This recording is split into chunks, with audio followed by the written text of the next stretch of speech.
Hello, everybody, and welcome to tonight's episode of Late Night Q&A with ZodWriter. And with me today, it's finally happened, man. I got Costello's way right here. What's up, man? How you been? I'm doing good, man. Thanks for the invite. I'm really honored to be part of late night Q&A with ZodWriter. Well, What a treat. I figured you're gonna eventually start your own YouTube channel, and that's gonna be, and that's going to be huge when you do that, because we need more people. We need more positive pro Snyderverse uh YouTubers. I mean, it's I don't know. I mean, the mental gymnastics that I I've know seen over these last couple of days has just been ridiculous. I mean, you talk a, about moving the goalposts. a lot of I am just blown away. a lot of stretching, a Yeah, lot of a stretching. lot of stretching. And you want to know the funny part about all that stretching? The suit still doesn't fit. That's the thing that's the thing about it. It still doesn't fit. I mean, we've got a great group of people here in the chat, and everybody's We got already Bad going on Dan. and on. People are already going on about the suit. The suit was bad. Just accept it, people. It's, Yeah. I love how people are trying to make excuses for the suit and trying to say that it's good, that it's. I mean, how can you look at that and say that it's good? I mean, I'm not even going to pull it up here, because I know everybody. I know we don't need to. everybody has already seen it. We don't need to Yeah, give it any more. We don't need to give that AI generated image any more press than it's already received. But I feel like James Gunn should be ashamed of himself. is he even capable of shame? I don't think so. Then that's You the know, thing. I don't think he is. I think it's oh yeah, I love this one, Bat Dan. It's a starter suit. Yeah. it's a Yeah. starter suit. And Sin Havoc and I have kind of are completely in lock with this Yes, one. Adam Warlock's forgot. leftovers. I I mean, forgot that he was going to be Adam. He auditioned for Adam Warlock. I totally forgot about that. yeah. And doesn't the suit look like Adam Warlock's suit, just with Superman stuff on it? Basically, you know what? Now that I think about it, basically, it's going to the Superman movie that we're gonna get. It's gonna be Adam Warlock 2.0. You think about it, the shots of Adam Warlock when he was in the movie in the Guardians, pretty much he's gonna like do that on Superman. So it's Yeah, like, because that's okay, all. That's all he's capable of doing. I mean, he's not. James Gunn is only capable of doing James Gunn things. He's not going to be able to somehow reinvent the wheel and suddenly make an awesome Superman movie. This is the thing that a lot of people don't understand. They keep making excuses for James Gunn, thinking that, oh, he's going to suddenly become a different director. You know what? Let's address the elephant in the room. I want to talk a little. Let's talk a little bit about that worm-ridden, slimy scum piece of filth. Yeah, I'm talking about Southbound, who was on Sil Abdul's live stream the other night. Let's talk about that scumbag. Okay, let's talk about how he literally called all of us here in Sil Nation, literally called all of us blind haters of James Gunn. We're all blind haters. We just hate James Gunn because he's not Zack Snyder. And it's not James Gunn's fault that he's not Zack Snyder. So why do we hate James Gunn so much?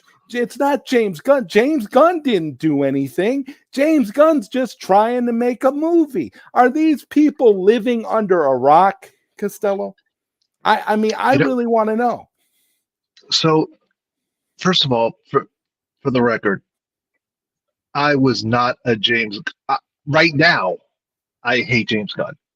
I'm gonna be straight up, flat out say yes. I hate what he's done, but I did not hate him before because I will admit that I was a supporter of James Gunn for him to finish his Guardians movie.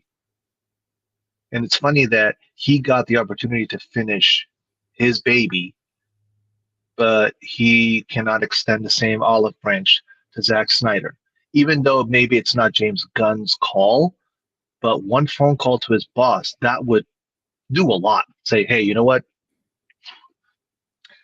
I got to start doing my own thing. We got to keep the fan base, the paying customers who pay the merch, the tickets, the games, the movies, the physical, all that. We got to keep them happy. We got to keep them engaged or we're going to lose them. So let's appease that fandom, allocate the finishings. Let Zach finish his story over Netflix while I'm preparing the DCU. And that way, all the pressure is off. While Zach is finishing his thing, Gunn is, planting the seed and started watering the seeds and the flowers and the soil and start flourishing his DCU. We did not get that.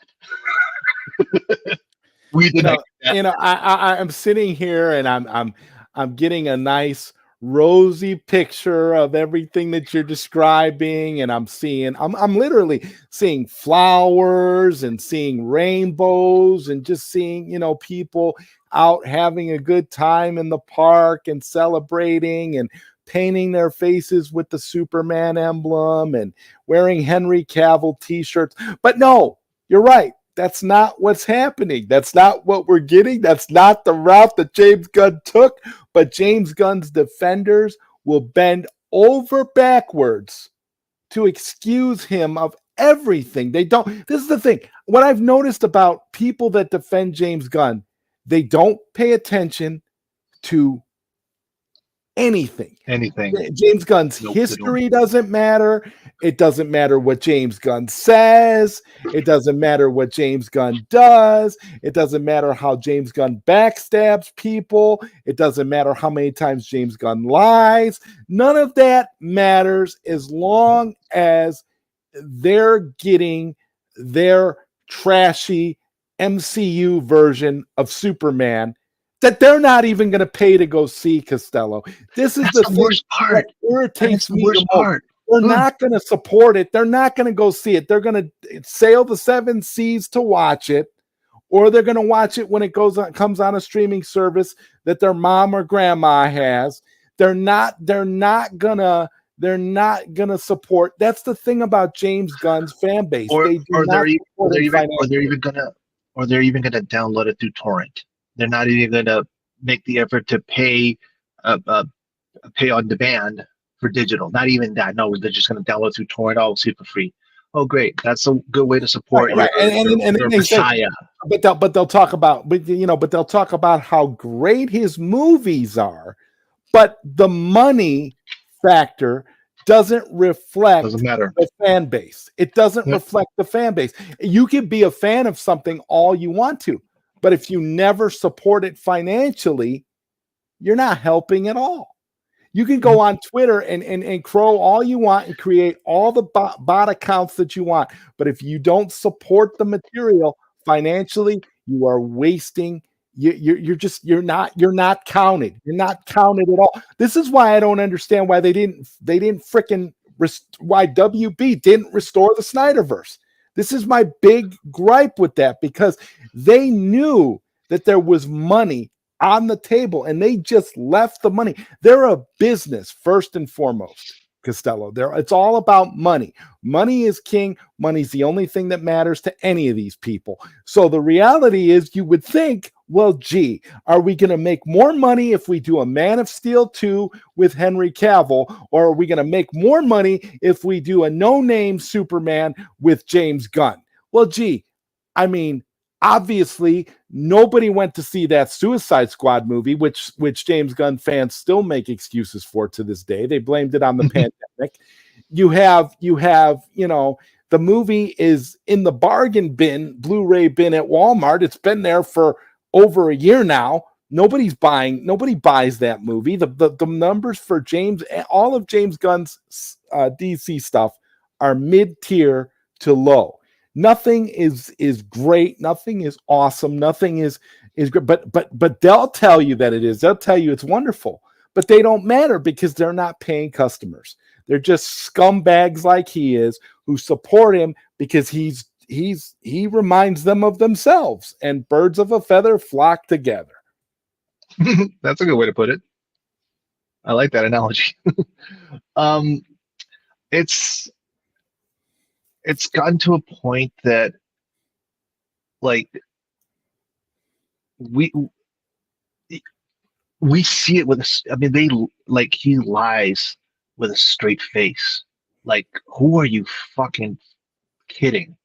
Like, we see through it. I mean, with everything that's happened, like with Batfleck, for instance, when Ben came out and said, "I would not direct anything for James Gunn's DC." Absolutely, You absolutely know, not. Were his that wa- exact that words. that was like beautiful what he did, because first he put him in his place, and second, you know, don't use me to try to co favors with the fan base, because Ben's not like that. You know, it's it's crazy, dude. You know, it's see here's the issue. Like, they had a huge opportunity to create such an epic world. We're talking Lord of the Rings type mythology, history, storytelling, you know, and they just, you know, they they fucked it up in all the way because they wanted MCU 2.0. Looks where that's getting them, you know. Even this, listen, I'm a fan of the MCU too. Of course I am. But I'm more DC. DC is more. I'm more of a DC fan than a Marvel fan. And at first, I was like, okay, I get it. They're financially unavail. They financially can't afford to restore the items. Okay, fine. Then sell it or license it out to a third party. Get rid of the baggage that has been haunting you for years. Heal the fandom. Repair your reputation as a business, as a corporation. But no, ego, hubris, dick swinging. Like, ugh, I can go on and on and on and on and on and on. It's gotten to a point that we know it's not about the money. It's not about the money because they know what they had. Ben Affleck's toy for McFarlane sold like that, gone in 3 seconds. Full circle, the tickets gone in minutes. So the demand is there. They just don't want to acknowledge that they fucked up. They don't, because again, ego. That's Hollywood, dude. Hollywood is all about egos. Is who you know, who looks cooler, who looks more badass. You know, dude, it's the sad reality that we live in. You know, and we as fans are in the crossfire on all this. You know, because we're the ones that are affected. These guys, these studio heads, they don't give a shit. They're not real fans. If they were real fans, they would not be putting us through this shit. You know, like You're right. Yeah. another example. Like, let's go back to the lunacy suit. Yeah, it sucks. It sucks. It's cheap. You are trying to sell a new universe. You're building James Gunn. If you're watching or have your minions or whatever. I mean, I know I know that you're watching this one way or another, so you're gonna listen to what I'm gonna say to you. You have an opportunity, a golden opportunity to create your own sandbox. And you have one shot to make a first good impression. And you missed. Own it. You know, even if it's a starter suit, even if he was going to get an upgrade, so it doesn't matter. First impressions are the most important ones. Why? Like, like how many people have been comparing the picture of the first reveal of Man of Steel, Henry Cavill with the Bolt, Ben Affleck in the Batmobile, Wonder Woman. I think when she was in Hell, like in Ares or something, or I don't know. I don't remember the background on that. But those type of introductions to these iconic heroes, you didn't do that. You put him holding a boot with a background AI, because I think it's already been covered. It's AI. Come on, dude. Like they took uh page from what's this called? Secret Invasion. The AI that intro, dude. I see like they compare it to Vegeta and Goku or Godzilla's atomic breath, and he's Yeah. sitting there like, yeah, I don't know if I'm gonna go out. The world's ending. Let You me know, take this what's so interesting to me too. James Gunn's Superman is supposed to be all about hope and optimism, right? He's supposed to be so positive and uplifting and not like that dour, Zack Snydery, constantly depressed Henry Cavill Superman, right? That's what everybody's saying. But look at this guy. Does he look happy to you? Does he look uplifting? Does he look like, hope and optimism? He actually looks like he's worn out. He's sick and tired of it. He looks like he doesn't want to bother defending Earth anymore. He looks like he's mentally checked out. And you know what? If that's part of his arc story during the film, fine. But don't introduce him to the world like this. No, That's a but my thing is, it once again underscores that James Gunn is a filthy liar. Nothing no. he says That is true. I'm not disputing that. I'm not disputing. What I'm saying is, if you're going to introduce the Superman, don't do it like this. If you say he's going to be hopeful, but by doing it like this, he's giving us a hint of what his Superman is going to be like. This is your first impression, and okay. This is what you show us. All right, now I got you. You see what I'm trying to say? Yeah. He's not taking it seriously. He's not taking it seriously. It's not a hopeful Superman. It's not an optimistic Superman. It's not all of the things that he was touting. All of the Snyder haters, all of the James Gunn supporters rag on Henry Cavill's Superman because they say he was too dark, he was too depressing, he was too this, he was too that. They have all kinds of names for Henry. But when you look at this guy, if this gives those people hope for Superman, I want to know what they're smoking, because I honestly don't see what you're talking about. It's like James Gunn really wants to do is James Gunn wants to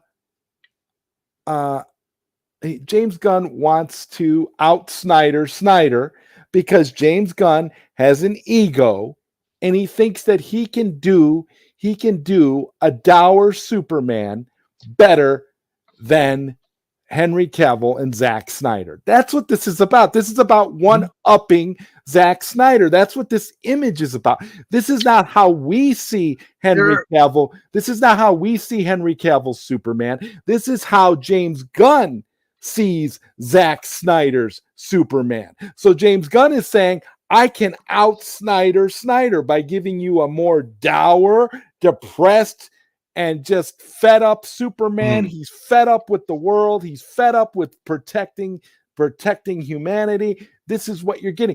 This is what I get when we get down to brass tacks and I really look at this picture. Mm-hmm.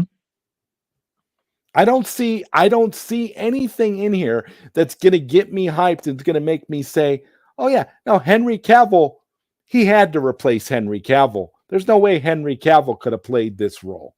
See, that's another thing. That's another thing about it, right? What's funny is that this picture now, after we saw this, Henry Cavill's even more on demand now to come back as Superman. 100%. This is not selling it. Now I get what I saw this picture. I don't know if you can see it. Can you see it good? Hold on, man. Hold on. Let me stop sharing this here so we can pull you up. We can pull you up here. Hold on. So basically, this is the concept art I saw online. Show it again. There you go. There we go. So that is your new Superman, which is based on 54. I'm sorry, 52. Oh yeah, New 52. Yeah. So he was going for the new 52 look, which it's fine. You gotta, change it up a bit here and there with the suit. The problem that I have is that um, it's too much of a lot. Just do one thing. You have a mix there of Star-Lord's suit from Guardians 3. You have a mix of 52. You have a mix also. You got that Kingdom Come emblem that I've stated this publicly that I'm not a fan of that implement. I've never liked the Kingdom Come Superman implement. It's just aesthetic thing. Excuse me. It's just an aesthetic thing for me. Nothing against. I know it's iconic. I respect it. I just aesthetically I don't like it. Just like for instance, I think I told this to Sil on one of his streams. I like the Christopher Nolan implement from Batman Begins, but I don't like the later one from The Dark Knight and The Dark Knight Rises. Do you follow me? The implements? Yeah. Again, it's just it's an aesthetic thing for me. What also I don't get is I don't get it. If you say you want Christopher Reeves, why not just own it and just go all in Christopher Reeves? Here, let me show you this. I was going through some comics, because I know we were going to have this conversation. So I did some homework for any of you who know who this is. Just go like that. And done. Simple. If you really want to honor the old school Superman suit, the Christopher Reeve type vibe, then you should have just done this. Or here, there's a better one. Just go old school and be done with it. And I promise you, if he would have just gone with this, he would not gotten the backlash that he gotten. Because I'm not watching the movie regardless, but I'm not unreasonable either. If the suit would have been cool, I would have given James Gunn his props because I give props where they're due. The suit sucks. So he strike one. We gotta wait for the trailer. It might be another strike for him, but who knows? But yeah, there'll be all kinds of excuses, and I have a feeling that it's going to be a very, very depressed trailer. Now, I want to run this by you because I had a theory that maybe the reason Corn Sweat Superman is going to be, apart from all the other reasons we mentioned, going to be dark, depressed, and gritty and whatever. I think another one of the reasons that maybe Corn Sweat Superman isn't going to be all hopeful and optimism like James Gunn wants, like Christopher Reeve-ish, is because, well, Superman's about to enter public domain. And whatever they do, they need to do stuff with Superman where they can differentiate what the Superman is that's owned by Warner Brothers is in comparison to the Superman that's going into public domain. So maybe some of the Superman traits that are going into public domain are some of the overly positive, hope and optimistic elements.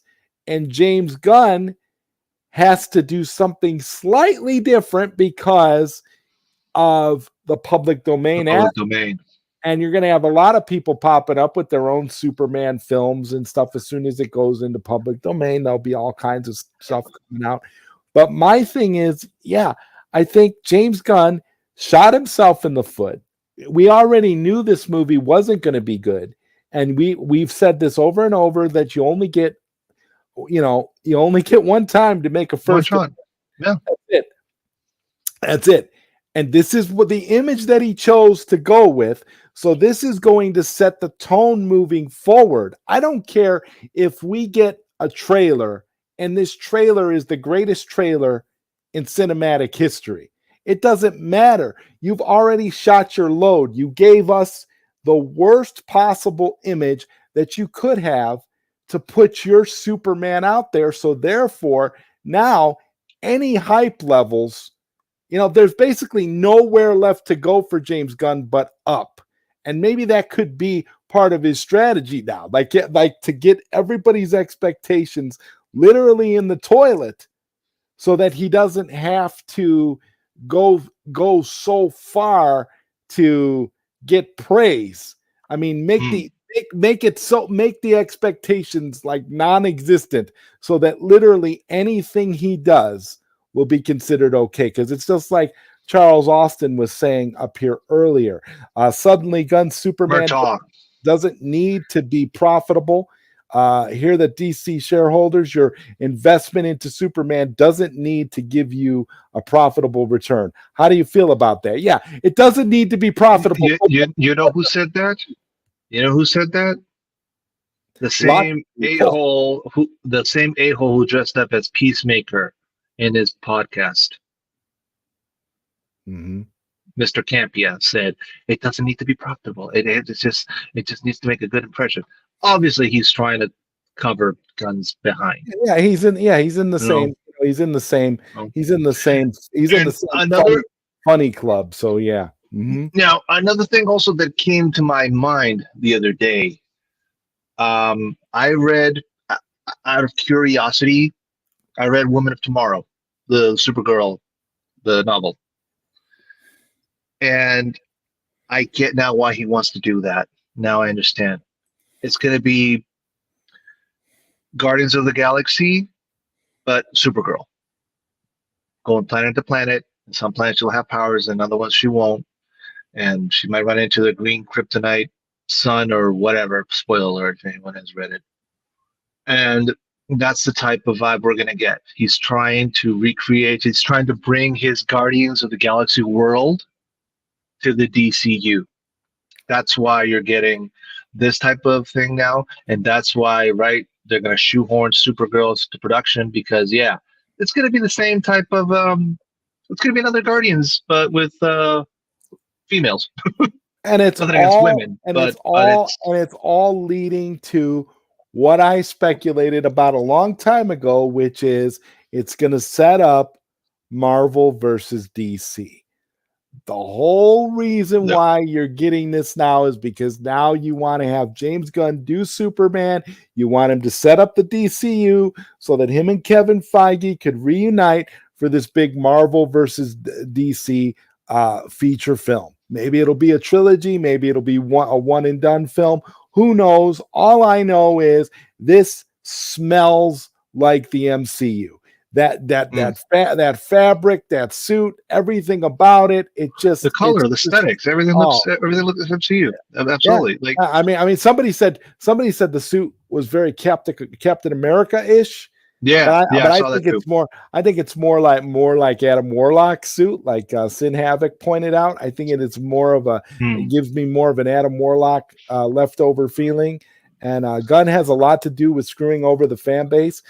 His fingerprints are all over this. Gunn's been working with WB, DC, and Marvel Studios since 2011. So keep that in mind. I No, mean that's a really I'm. big big Can I thing. say? Can I say something? Sure. And Sin Havoc, if you're listening, maybe you know, maybe you don't know. Who knows? I have a feeling there's a beef between those two since Dawn of the Dead. And Zach, you know, he's moved on, but I feel like Gunn has a grudge with Zach because of Dawn of the Dead, and that's why you're seeing all this shit going on. It's all ego, all ego. You know, That Snyder that would be was able interesting. to Snyder was able to, you know, make like one of the greatest comic book stories, The Watchmen, 300. You know, we got Justice League. He's already stated publicly, left and right, even with Joe Rogan, he wants to do The Dark Knight Returns. Like, Gunn can't compete with that. He just can't. As much as, and also a lot of people that forget, Gunn is not an artist. What I mean, what now? Before you all go crazy on the chat saying that, what do you mean he's not an artist? He is not a visual artiste. Zack Snyder went to art school. His mother was a painter. The man paints, draws, films, directs, writes. The guy's a whole package. The guy does his own freaking storyboards, guys. Come on. Like, the guy is eye to detail for everything. The suit for the Man of Steel. It has the Kryptonian, the one from I remember it was no, Justice League. I don't remember what it says, but it's the Kryptonian letters and the S. Have you noticed that? Yeah. You know, those are the details that Zach does and Gunn doesn't. So, as an artiste, yeah, Zach is far superior. And that's what's hurting Gunn in the behind because he knows he can't compete with that. So what does Gunn do? He does the opposite. He sells himself to the club, you know, gets with the program. Zach doesn't get with the program. That's why he's been outshunned and been sabotaged left and right with every single project. All the RT scores, all of them, all the critics, all rotten. That's not a coincidence at all. And all the audiences, yeah, some movies of his were stronger than others, of course. You know, we have to be fair.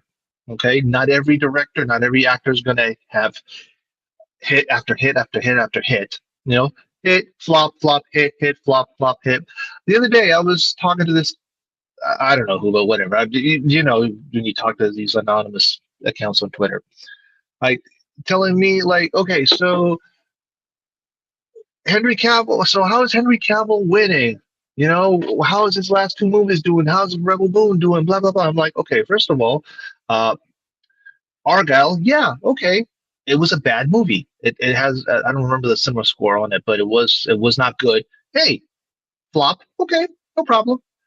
I went to see last weekend with my nephew the Ministry of Jeremy War film. Loved it. A minus. Zack Snyder's Rebel Moon is number 3 in the world globally. I checked. So, I mean, excuse after excuse after excuse. Like, listen, not every artist is going to have hits. Same with musicians, same with actors, same with directors, same with even painters, artists. Art is subjective, yes.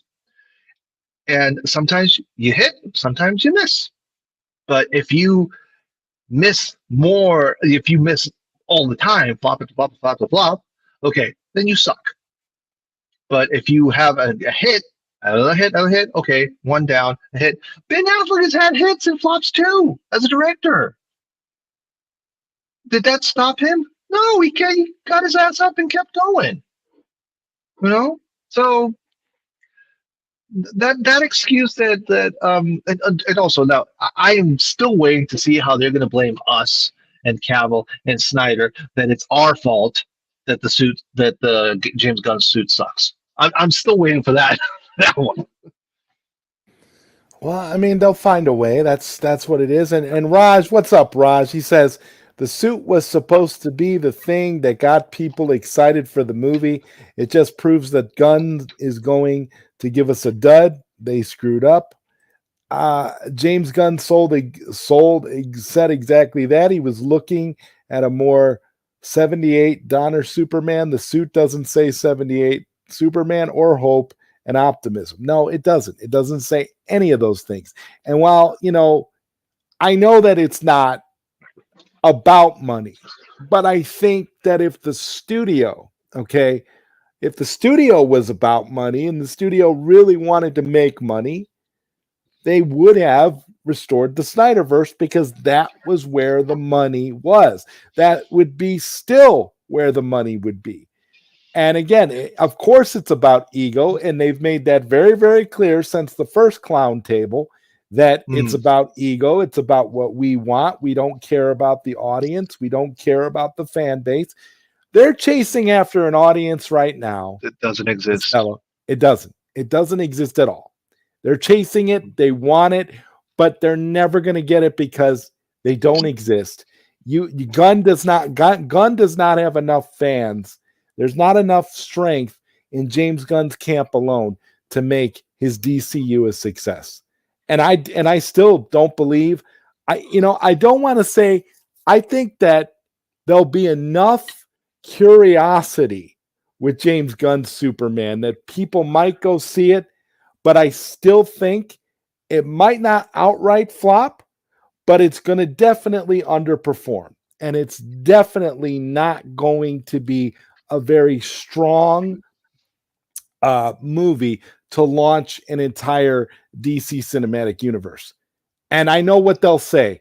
They'll make. I can already see it now, Costello. They're gonna blame us. Oh, the fans Yeah, are not gonna. they'll make all these excuses in the world. Well, you have to remember James Gunn is coming after a tainted DC that Snyder Blah blah did, blah. and and they'll blame it all on Snyder. That's how they'll be able to And justify keeping Snyder's been James gone Gunn. for almost 7 years from WB. Almost 7 years.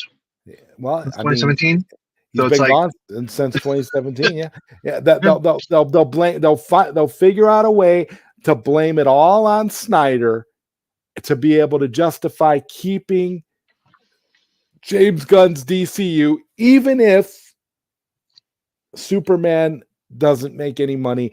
And it's just like John Campea said, it doesn't have to make money. It literally doesn't, because they are going to use the excuse that it was all Snyder's fault, and they're going to somehow and I don't know how that works with shareholders and all that. I don't know how you get to constantly blame the people that came before for all your problems, but apparently that's the strategy, and that's what they're going to do. I'm glad you brought the shareholders on this, because we don't know this for certain, but it's speculated, well, that corporate espionage was involved with Zack Snyder's Justice League. And Of course. what I don't understand is, how come if I'm on a board and I'm trying to get a universe, a franchise built so I can make more money, shareholders make more money, make higher bonuses, and what I don't understand is how come they did not do something about this? Like honestly, if I had the evidence and the power, the financial power to go and do a lawsuit and issue an investigation, because yeah, shareholders were screwed here, definitely, you know. The fan base was screwed. I think that there should I'm almost of the mind that there should be some kind of class action suit from the fan base against WB for what they've done over the years. They deliberately lied. They deliberately lied. Didn't Aaron Fisher was trying to do like maybe a lawsuit for false advertising for Black Adam, I think, something like that. I think it was one of his old videos. I don't know. That was something that I remember him mentioning something along those because lines. there is precedent already, because I think I think it was Anna de Armas movie, I think, if I'm not mistaken, that I think a couple went to see a movie and they saw Anna de Armas in the trailer, but they go watch the movie, she ain't in the movie at all, and they issued a lawsuit to the studio, and the plaintiffs won, because yes, that was false advertising. So in a way, I think he has a point, but up to what degree, I'm not so sure. But I'm with you. Yeah, it's gotten to a point that the we love DC, but the brand is so tainted now. It's so tainted, and we're trying our best to keep it alive. I personally, I said I was not going to support any DC movie at all. I haven't watched the animated the Tomorrowverse animations. I have no interest. You're not missing much. It's pure dog crap. No, the Joker movie. I like the first one, but that's the type of movie that I'll just watch once. I don't need to rewatch it over and over and over again. Musicals, I'm not a big fan of musicals. I'll wait to see everyone's reaction. If the movie's worth it, yeah, okay, I'll watch it. But That's the type of movie I only watch once. I'm gonna Just to tell you get why. that I'm out of gonna tell my. you why I'm completely disinterested in the Joker sequel, because I felt like the first one had a beginning, a middle, and an end, and it made perfect sense. And there's no reason to continue the story. It feels, and well, we know that it is. The second one is just a cash grab. Mhm. I honestly feel like Todd Phillips' heart was in the first one, which is why it came out the way it did. And the second one is a musical because Todd Phillips is bored and is thinking, well, I got to do something else to switch it up because they're making me make another one of these. And I really didn't want to make another one of these. But if I didn't make it, they probably would have got somebody else to do it. So I figure I might as well do it and make some extra cash. That's the mentality. It's like, that's why the Wachowskis came back and did another Matrix movie, because he knew Oh, dude, I was so they disappointed knew with that the movie. Wachowski sisters knew that if they didn't come back and Someone make, else would. Warner Brothers told them flat out, we're gonna make it with or without you. So I forget which one it was. I think it was it Lana Wachowski that came back and Lana. It was directed? Lana. I was one of them. And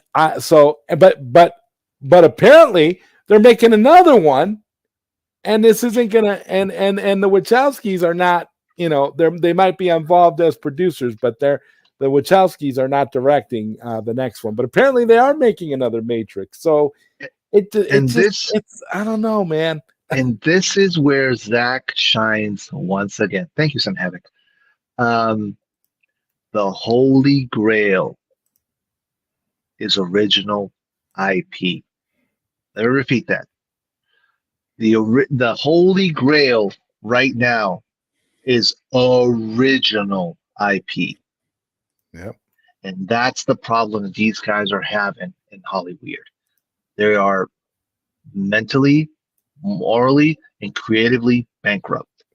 That's why they got to go back to these old IPs and milk the hell out of them as much as they can, because they know that they can't come up with something. And also, that's why they fought so hard for the AI with the strikes, because it would be a lot easier. Oh yeah, let me just put my keyboard here. Okay, all right. Okay, ChatGPT, I want you to make me a story of Superman fighting a huge octopus and little guy and making this and that. Boom.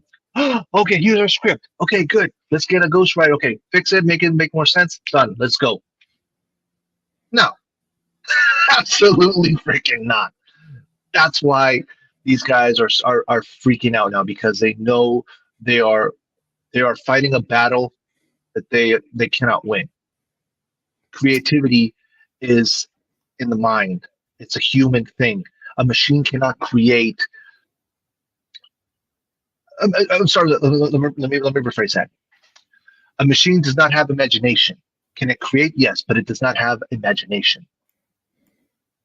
So that's why, like, Snyder is succeeding now with Netflix, because it's all original IP. The Twilight of the Gods now is coming out now, and right after the director's cuts. That's all original. That's all him. That's all his creations, his own babies, his own Snyder. Well, Rebelverse in this case, but and that's what these other guys can't do, because they don't have the mind cells to do it, the brain cells to do it. That's what I meant. No. Yeah, that's a great point. And Sin Havoc said there is a beef. This is the beef between Yeah, James Gunn and Zack Snyder that's existed I for know. 20 years. And the reason why of that beef was that James Gunn came in, he wrote the script for Dawn of the Dead, and then when Snyder came in, Snyder had people rewrite the script. Okay, so it's not James Gunn's script. That movie is not James Gunn's script. That movie is a Zack rewrite Snyder of James Gunn's rewrite. script. It's a rewrite. And it's funny that with Guardians wasn't it the same thing with the first Guardians? Oh, it's James Gunn, but then like, oh wait, no, Nicole was also involved. See how things, you know, dirty laundry start coming out. Gunn's a fraudster. That's what he is. He's a fraud. You know. Yeah, I mean, and this It's is a it's great it's it's point gotten here. to a point. It's gotten to a funny how people. Well, go back. I'm sorry, I lost it. Nicole Perman Party. Tell the Nicole Perman Party. Okay, yeah, there you go. Huh, exactly. He's butthurt. He's definitely butthurt with Zach, and he can't get over it. It's been what 20 years since Dawn of the Dead. Yeah, 2000. Yeah, I mean, get over it, dude. At this point, you should have. Okay, I fucked up. The script was not good. Okay, what do I do then? I improve my skill sets. Do better writing. Okay, if this didn't work, okay, what did I make wrong? What did I do wrong on this? Okay, this is what I did. They worked. This is what I did. They got cut out. Okay, so let's get back to the drawing board. What not to do next time, so the next script is more solid, and so on and so on. That's part of life. You learn from your mistakes and you grow. If he's not willing to grow, then he's he's immature, and petty. I think I think that's the word. We know that. Petty. We know that. That's the main thing. It's petty. It's pettiness. That's where we're at. Gunn is like his own fan base, an arrogant prick that lives out of petty grudges. Gunn is definitely a man baby. Man baby. Now, she sued Marvel Studios and Disney. They had to admit it. Yeah, they had to admit that Gunn took credit for her script. Yeah.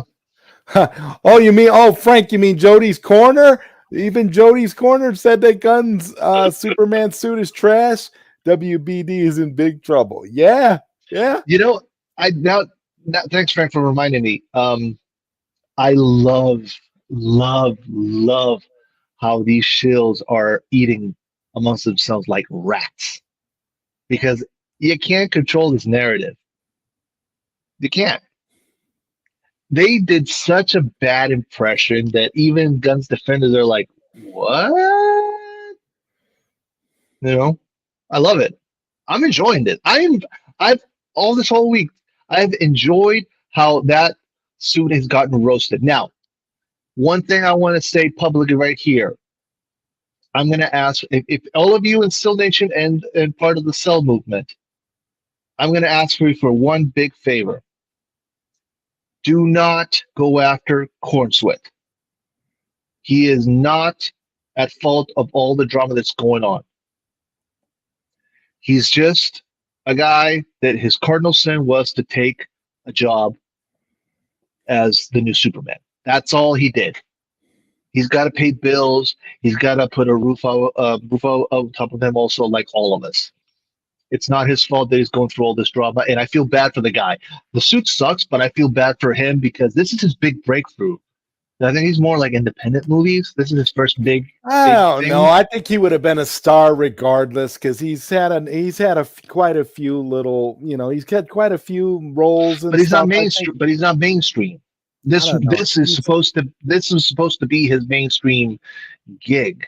He'll be about as mainstream as Brandon Routh now, thanks to James Gunn. Exactly. There you go.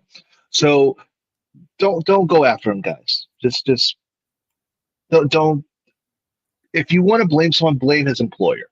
But he is not at fault of what happened to Henry Cavill, of the drama with the Snyderverse. Just remember, I know we can get a little emotional with all this because yes, we are sick and tired of all this bullshit, but we also need to have cooler heads and think that, okay, I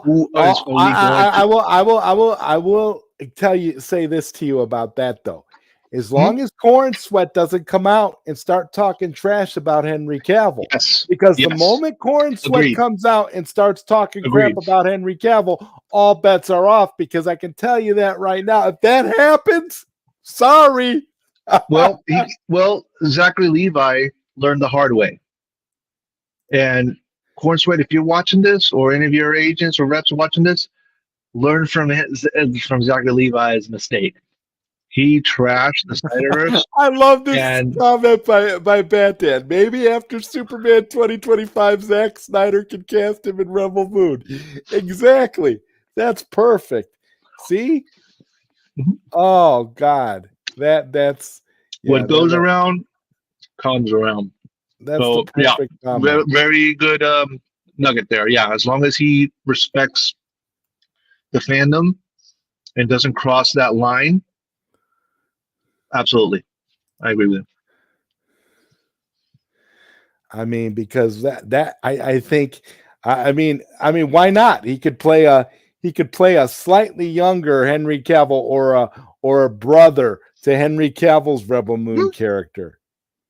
Yeah, and Sin Havoc makes the point. He accepted the role. He didn't have to accept the role. He knew what was going to come with it. He knows how the fandom is at each other's throats. It's not like, Corn Sweat is living under a rock and, doesn't know what's going on. Social media has changed everything. Everything. I I've mean, always said, I've always said this when it comes to celebrities of all types, movies, music, everything. Unfortunately, we live in a polarized political environment now here in the U.S.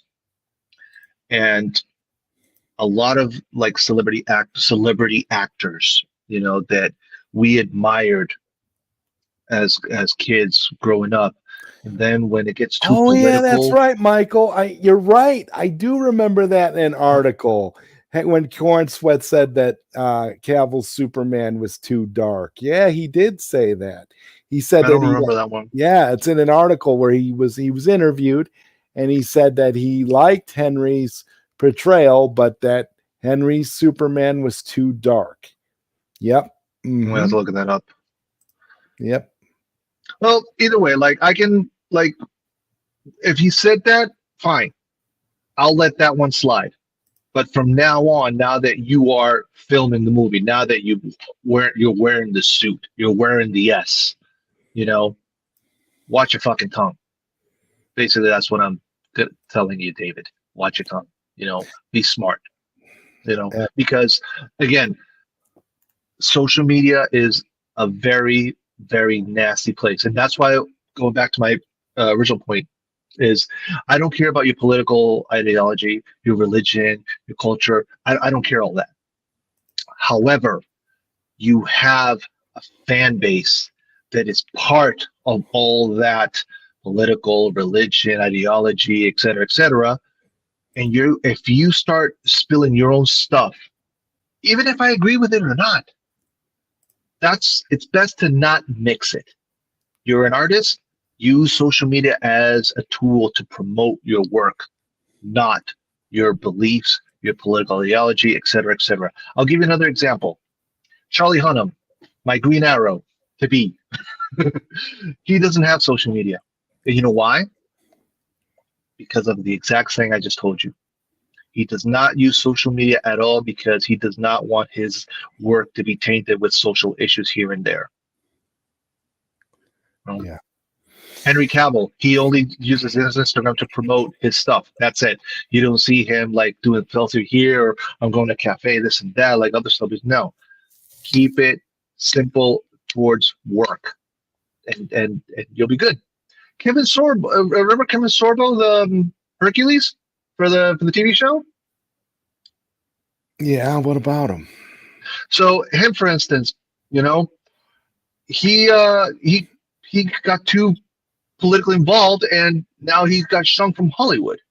And I feel Oh, of bad course because I he did. loved him. He went super religious and allowed his Yeah, religious beliefs exactly. interfere with his work, Hmm. and now that's why he's in the situation that he's in. Yeah, I know. Exactly. Yeah. That's a good example to share. Well, I mean, Kirk Cameron, for example, he was a child star on that TV sitcom Growing Pains. He grew up and he let his religion get in the way, and Yes. he allowed Yeah, that. I So remember now him. the only time he gets roles is in low budget religious movies because he's been ousted by Hollywood because he went too fanatical with mixing that with work, like you said. So great Hmm. point. Great point. Sin Havoc says Corn, Sweat, and Gun got booed in Mexico. People got upset when they found out that Cavill wasn't playing Superman anymore. I love Sin Havoc. Wow. I mean, Sin Havoc always drops this stuff that none of us have ever heard before. I love Sin Havoc so much. Like, he drops this stuff, and it's like, wow, that totally makes sense to me. I'm like, that's awesome. That is awesome. That's awesome, dude. I didn't know that. When was this in Havoc? Do you like give a couple days? Couple days. Okay. All right. That's cool, man. That's awesome. But dude, I mean, Henry Cavill's still getting shouted at, "Hey, you're our Superman. You're forever Superman" on all his premieres of his movies. People still want him to wear the cape. Yeah. You know, it's. I'm like, listen. I hope to God that we know lunacy is going to happen. You know, it's going to happen. So it is what it is. Support it, don't support it, watch it, don't watch it. Your prerogative. I'm not watching it. You know, I'm not watching it either. I could care less. This is the first Superman movie since I've been alive that I am not happy, that I'm not excited, looking forward to. I'd rather watch Superman for the Quest for Peace than to watch Me too. Me too. That's where I am right now. I'm like, oh, you know what? On the day that comes out, I'm going to go see Jurassic Park to compete with it, and then I'm going to come home and I'm going to watch Man of Steel. There you go. I have no desire to see James Gunn besmirch the good name of Superman with his poop fetish Superman crap. I have no desire to see that. Calavero, llegaste. Calavero is from Mexico. I'm so glad, Calavero. I'm so glad you're here, man. Always good to see you in the chat, my friend. The VFX supervisor of Guardians 3 and Superman Legacy, like a tweet of someone mocking a Zack Snyder fan who passed away. Yeah, I saw that. I saw that. And that again is a symptom of a bigger problem. James Gunn is as juvenile as the people he surrounds himself with are just as juvenile as James Gunn. So this is what you're going to get. This is the whole crux of that. You're going to continue to get that juvenile behavior because that juvenile behavior is all James Gunn knows. So everybody around James Gunn has to be on that same wavelength. Yeah. It's crazy, dude. Another thing that I was it just popped in my head is that when the WDD sells, because they are going to sell, they are going to sell. That's no secret. We assume it's going to be Comcast. I mean, that's the speculation. Speaking in the streets, let's say for all intents and purposes, WBD does not license out the last two movies to Netflix. Okay. Unless Comcast wants to inherit the baggage, I would sign that deal. If WBD doesn't do it, I would definitely tell the guys and Comcast, you know what? Unless you want the wrath of the fans to come haunt you just like we have, because this is not stopping. This is not stopping until the story is done. You know, just because WBD is sold, that doesn't necessarily mean the fight's over. The fight's over once we get an announcement from Zach or Netflix. Hey, Snyderverse sold. That's how this ends. And don't give me that bullshit that they're too old, they don't want to bullshit. You know why? Because AI, if they can freaking de-age Harrison fucking Ford, Luke fucking Skywalker, Anakin Skywalker, you can de-age Ben Affleck. You can de-age Henry Cavill. So but that excuse is off the table. The good thing about the way Zack Snyder set up the end of Zack Snyder's Justice League is that, and I was talking to Batman about this a while ago. Mm-hmm. The good thing about the way they set this up was that you can have an older Ben Affleck. You can have an older Superman, an older Wonder Woman, because time has passed. Because Zack set it up as with, remember when Darkseid said at the end, we'll use the old ways, right? We'll use the old ways, and the old ways are going to take a while. It's going to take a while for Darkseid and his minions from Apocalypse to get to Earth. It's going to take a long time. So you could technically have the age, be a part of the passage of time. That won't affect Justice League 2 and 3 at all. They'll be great movies, and they won't even have to de-age the characters. It's phenomenal. And I love this comment here from Steve. My buddy Steve, he says, I didn't care for the image. Plus, I don't like the director. He should be in jail. 100%. 100%. I you know what? That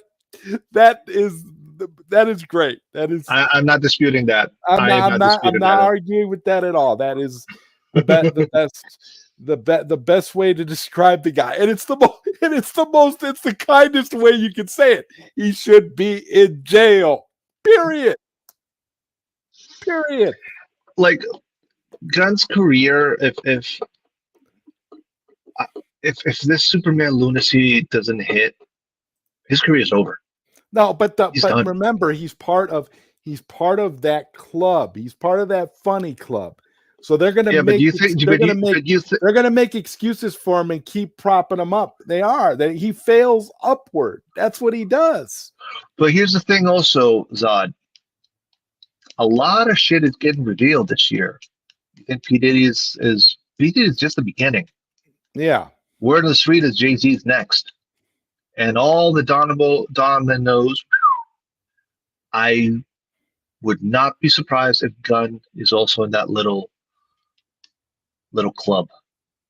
Well, because for you to do like those type of jokes. If Gunn gets, but here's the thing: if this gets confirmed, that'll be good, because then it will allow, because WBD will have to distance themselves, and it'll just be a big, huge fiasco. But I understand what you're saying. I don't want to get too deep into that, but I understand what you're saying about subject for another day. If something like that were to come out, yeah, very, very much so, it would be a PR disaster, with repercussions that would ripple throughout the whole of Hollywood for sure. Doing the good battle, guys. Sadly, grab another beer. Superman, it's in the middle of the battle. Doing the good battle, guys. Sadly, Superman is in the middle of the battle to control DC. I think James Gunn made a tweet about being racist is what I meant to say. I just want everyone to know that. What did he?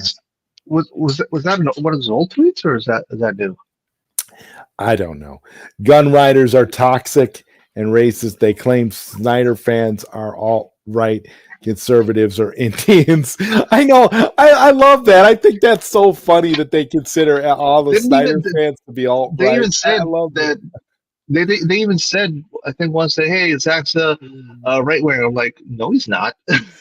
Zach, I got news for you. Zack Snyder is very liberal. Okay, he's liberal. He may make movies that tend to lean in a different direction, but he's very liberal. I don't understand what people are talking about. Like, I just the hate for Zack Snyder is so misguided. Like I said, it's just like that Southbound prick who was on Sill's channel the other night talking all kinds of crap about Zack Snyder and Zack Snyder fans, totally insulting the whole of Sill Nation, just so that he could prop up his buddy James Gunn. And he doesn't even have the facts. Oh, he doesn't even have the facts straight about James Gunn. I loved Murtaugh, if you're listening, I loved how you handled that situation the other night. That was beautiful. I'll let you all in on a little secret. Next week's episode of Late Night Q&A, Charles Austin is going to be here with me. And you want to know what it is? I've wanted to have Charles Austin on Late Night Q&A for a while, but what clinched it for me was when Charles Austin went toe to toe with that whatever on Individual. Sill's trash panel that day. I was completely blown away, and I kept saying to myself, "Thank God for Charles Austin," because if Charles Austin wasn't here, this would have been an even bigger disaster than it turned out to be. So No, Charles Austin's awesome. Is awesome. He's my partner. So I'm Riggs. He's Murtaugh. We're both together. We're both the Lethal Weapon. So I mean, so is that what your YouTube channel is going to be? Lethal Weapon. That's you know what? I like that idea. That's what it should be. You and Charles Austin should be Lethal Weapon. In fact, Charles, you know what, buddy? You know, Charles, if you want to come on here, man, I'll send you the link because I got some ideas. I think you and Costello over here should do a YouTube channel, and it should be called Lethal Weapon, and you guys should like just literally go off on people, man. Like just clapping at haters. Oh my God, the amazing. Oh my God, it'd be fantastic. I love that. I'm just salivating at the ideal right now. Like it could be, you're like, you could be like lethal. You could be like the lethal weapon of the Snyder fandom, and you could just go, just totally go all out. I think that'd be wonderful. People in the chat. I mean, that's what late night Q&A is. I tell people all the time, late night Q&A.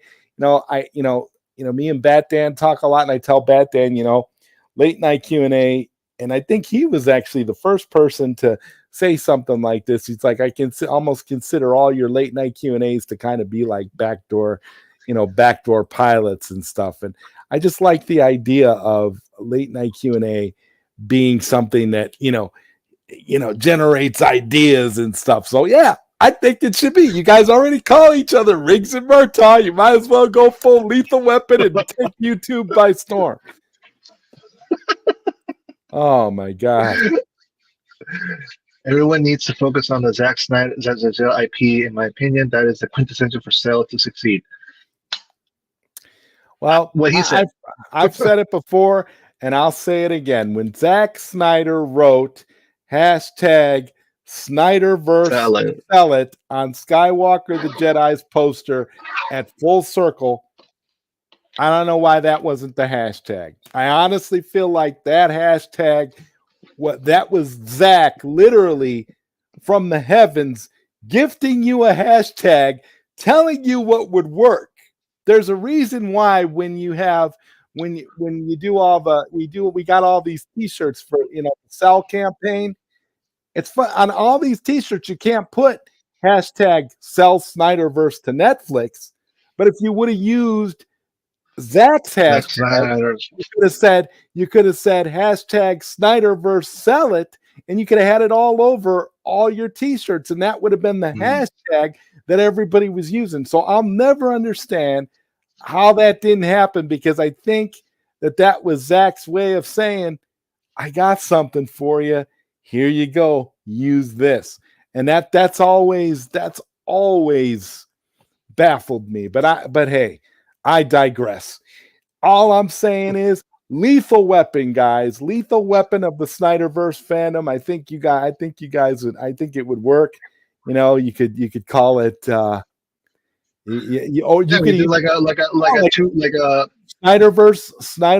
You could call it Snyderverse Lethal Weapon. Yeah, like we could get together twice a month or something. Okay, so all right, yeah.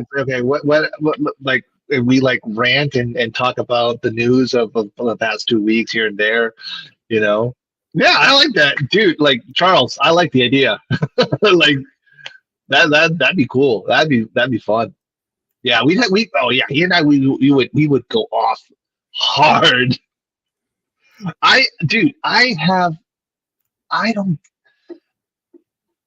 I am not afraid to say my piece. Oh, send him a link. Send him a link. All right. I'm sending you a link on Twitter right now, Charles Austin. I'm gonna send you the link here. You can join. You can join us when you're ready. Double I've bill. We'll have Lethal Weapon right now. it's I've one of the things I want to thank you though, Zod, is you've seen it all, you've done it all from the beginning, from release. And I don't know if you get much credit on this, but uh, me personally, because you and I have spoken privately, and I do go for counsel with you and say, hey, what do you think of this? What do you think of that? Da da da. And like you've been through so much, and I feel like you don't get enough credit of your importance to this community. So I just wanted to flat out say right here that you you mean a lot to a lot of us. So I just wanted to throw that nugget. I appreciate that, and I want to say thank you to you for saying that, because I don't know for me it's never been about anything like that. I always just want what's best for the community, and I just want to see the conclusion to these movies, just like we. I don't know if you So I don't know if you remember of this super chat that I sent when you were with Sil. I'm talking Jesus, maybe 3 years ago. Because my story is like I was always in part of Sil Nation, but I was never active like I am now. And I remember when I got into Sil Nation and I found Sil, I found Mikey, God rest his soul, and still going through COVID, a lot of isolation, a lot of friends lost here and there because of separation. And Sil Nation became my new family, And I remember sending a super chat thanking Sil to bring in this little community, and you were there. I don't know if you remember it, but it was a long time ago. But you, like I said, you have always been part, like, of you're like the big brother of this of the cell of the Snyderverse community, also. So again, I just wanted to give you your props, dude. yeah, again, man, I appreciate that, and I just try to do my part and try to help in any way that I can. And I honestly feel like this whole movement is a beautiful thing, because it's a collage of many different people from all walks of life doing all sorts of things, with one goal in mind. And that's the thing. When we get together and it's all in unity for one goal, I feel like it's unstoppable. And that's what the It's organic. That's what the Release the Snyder Cut movement had. The Release the Snyder Cut movement was not 50 gazillion different hashtags and people fighting over which hashtag would work. It was everybody united behind one hashtag, one goal, message. and that one message, and that's why it worked. And when I look at what we're doing, what we're doing now, I can't say enough positive things about, Sky and Leon and Austin and Necron and the Cool Table and all the stuff that they've been doing with the Cell campaign. I can't say enough positive things about the Cell campaign, because thing is, I love Cell and I'm 100% behind the aspect of it, but I just wish that we had a much bigger group of individuals behind it. I just wish it was a much bigger collective. But unfortunately, what you have now is you have all sorts of splinters. You have people that believe in, still believe in restore the Snyderverse. You have people that believe and they want to put out all these other hashtags. And it's just sort of, to me, it's like you want to be united under one front, because that's how the job gets done. That's why I always say, that's why I feel the way I do when I say, when Zach wrote that hashtag on Sky's poster, That should have been what we did, because I'm not, and believe me, I'm not criticizing Cell Snyderverse to Netflix. I'm not criticizing Cell ZSJL to Netflix. What I'm criticizing is the fact that Zach himself literally wrote that hashtag. He endorsed that hashtag. And he wrote it and the reason he wrote it is because he knew when you specifically come out and you say something like that, like Cell Snyderverse to Netflix, you are targeting a company, you're targeting an organization. When you want to promote something like that, like with all the t-shirts and stuff, they can't use that hashtag. They can't say Cell Snyderverse to Netflix because you can't use the Netflix name. You can't, but if you say Snyderverse sell it, you're making it clear, because the goal is not just to get the Snyderverse. The goal is to get the Snyderverse sold. It doesn't matter who picks it up. It doesn't matter if it's Netflix, if it's Amazon, if it's Hulu, if it's freaking whoever. It could be Tubi, for Christ's sake. It doesn't. I had a feeling you were going to say Tubi. It doesn't matter. But that's the point. It doesn't matter. As long as the Snyderverse gets sold, is out of the hands of WB, that's what matters. And it's general enough to where you can have it on a t-shirt, and it's very, very catchy. Snyderverse, sell it. It says it all. It's all you need. And that was to me what I always I always felt like, my God, that should be what we're saying. And I felt that way for so long. But it's like I understand, the reasons for wanting to go with, Cell Snyderverse to Netflix. I understand all that. I mean, okay, yeah, because you're talking directly to Netflix. But I just feel like, Zach knew what he was doing when he wrote that. And that's why I feel the way that I do. Charles, I don't know if you got the link that I sent. I did send it on Twitter, but if you want to make it easier, I'll send it. I'll send it on here. You can go ahead and grab it there. There's the link for you, Charles Austin. You can jump on whenever you like. I just put it in the chat for you.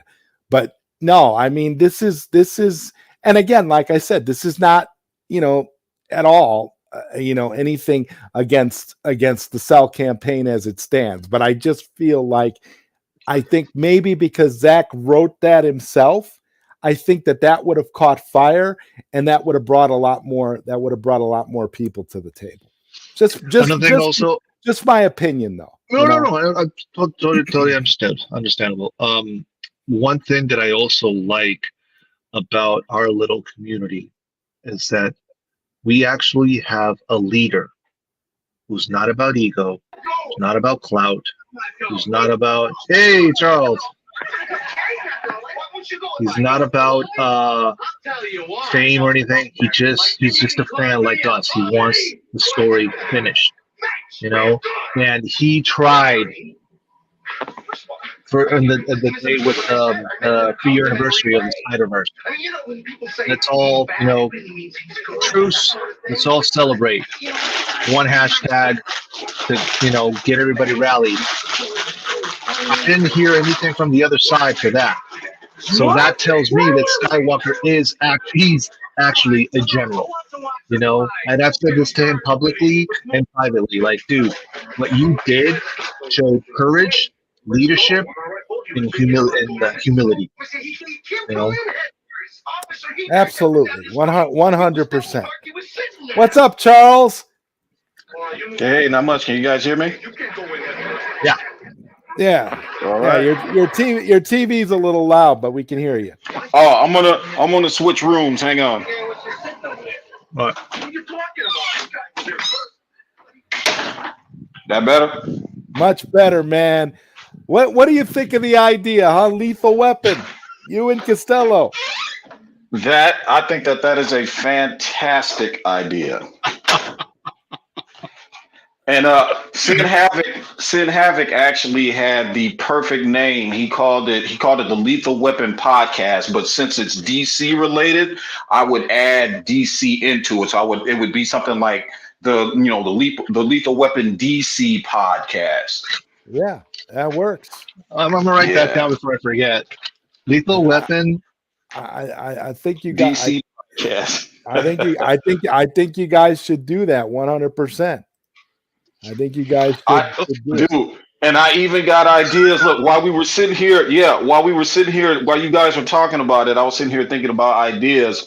And one of the ideas I had was like when we do drops and stuff like that, we will literally do like parts of Lethal Weapon, like parts of the movies. Yeah.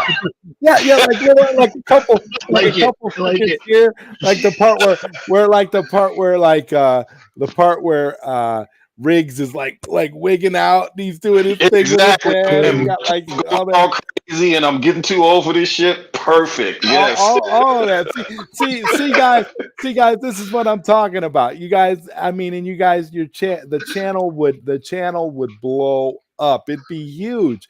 I'm thinking like that would be so much fun, and you guys could just totally every week. I mean, you guys are going or however many times a month you do it, you're just like going ham on all the stuff. Like it sounds like a great idea, man. I'd love to see that.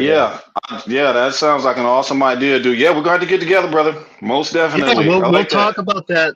I like that. Yeah, we'll talk about that privately later. And yeah, dude, it's just a way to, like Zod was saying, we need more people, spreading the word, and just a get together between the both of us, twice a month or once a week or whatever, just to talk shit, just to hang out, just talk about stuff, hang out, talk about film, talk about DC. Absolutely. That sounds fantastic. Charles, honestly, man, when you handled that Southbound prick the way you did, I felt so happy because I was like, I'm so glad we got somebody on this trash panel that understands what's going on here. Look, let me tell you something. He did. I know who Southbound is because I've seen him on the other streams before, and he's pretty cool, up to that point. But it felt like just like all the other haters do. Suddenly I started feeling cornered. I'm like, wait a minute. I'm like, he invited him on here to talk about DC, to give his opinion. Again, if you're gonna give criticism from a film point of view, make sure you're giving that criticism to people who actually like film. Or if you actually love the enjoyment of not just going to the movies, but you enjoy film, the actual methodology of film, then you can give a proper criticism. But if you're gonna just jump on here and segue into hating Zack Snyder, and then segue into James Gunn, and then segue into James Gunn being a pedo, and then segue into something else, that's not a criticism. That's you just hating. That's it. And like I explained to him, I said, you go to the movies to watch the movie, giggle, laugh, or whatever, and then leave, and don't even give it a second thought. When I leave the film, when I leave a movie, I want it to have a lasting impression on me. Okay, that's how I feel about film. I've been a cinephile all my life. The first time that I ever saw Close Encounters of the Third Kind, and I saw that not inside of a theater because I was a kid, but it was an outside theater. It was one of those drive-ins. But just watching that film on that big old screen and listening to that music and watching that epicness, I was hooked. I can still remember that moment. And I knew that movies were more than just a movie-going experience for me. So he really got under my skin with the things that he said. Yeah. And he had and the thing I loved was how he had absolutely nothing to say about anything. All he kept saying was, it's blind hate for James Gunn. And that's something that I was so like, he had everybody in that chat triggered. He had everybody. It was so crazy. Blind hate. So everybody remembers this. So Henry's gone. They changed their mind on that. Gunn announces the reboot. You know how all of this popped off, Zod? I don't know if it was one of his fans. It was somebody that was on one of his threads when he was in Twitter at the time. Asked him a simple question. Hey, James Gunn, what do you think about the hashtag? That's what started all of this. James Gunn, that's where James Gunn was at the fork in the road. I can either be a diplomat and a gentleman and say, hey, you know, I'm not involved in a hashtag. I'm over here doing my own thing. I would like the opportunity to please all of the fans. I'm going to do the best that I can, blah, blah, blah. Sell us on that. You did not have to say that Skywalker's hashtag was wacky. And you did not have to lie and say that Zach was over DC. You talked to him and he's over it. You did not have to say any of those things. You fired the first salvo, James Gunn. So if you got your minions in here listening, just want you to know that. You could have been a diplomat. You could have been a gentleman. And you could have just said your piece and he could have won all of us. He could have won all of us over if he would have at least what I said earlier. Listen, maybe selling the Snyderverse to Netflix is out of his payroll, but one phone call to his boss and hey, listen, let's give the fans closure while I'm building my universe. Let's let them finish that story over there. Exactly. He could have responded. He could have been like, well, I don't know anything about the hashtag, but I can say that selling properties or whatever is out of my control. You know, however we do and give us the company line, you know, we do look to profit and make money wherever we blah, blah, blah. Go ahead and do all that. But you made it personal by saying that it was wacky. You know, I wish that I still had El Necron. I wish that I still had the receipts from somebody that used to send me screenshots of this Southbound cat dunking on all of us. He used to dunk on Sil Nation. Oh, really? He used to dunk on the cool table. He would talk mad crap about Sil. I didn't know that. He literally threatened to beat up Skywalker. He threatened to beat up Sky. He threatened to beat him up. Okay, and this was really? This is why I was at the point where, and this is all stuff that I knew. So when that would explain why you were responding the way you were responding in the chat. Now I know why. Now I know why. Okay. I did not know that. I was so mad. I couldn't believe it when Sil brought this dude on his panel. I was done. I was like, you cannot bring a guy like that on your panel when this guy is the antithesis of your entire base. Why would you bring this guy on here? This guy, you're wow. I mean, listen to me. I it's like you don't understand the bond that we have with all that we all have together. Listen to me. I love, I don't get to see all the cool table stuff that Sky and Necron, all these people. I don't get to see all the things that these guys do, but I consider these guys my brothers. And when we're all family. We're all we have each other's back. And when you have people like that, if it wasn't for, this is the thing. There's a reason why you have all this, and you have these groups together, and we're all this one big group. We're all one. We all have each other's back. And when I saw that, I was done. I was like, you cannot do that. You might as well. So who's going to be?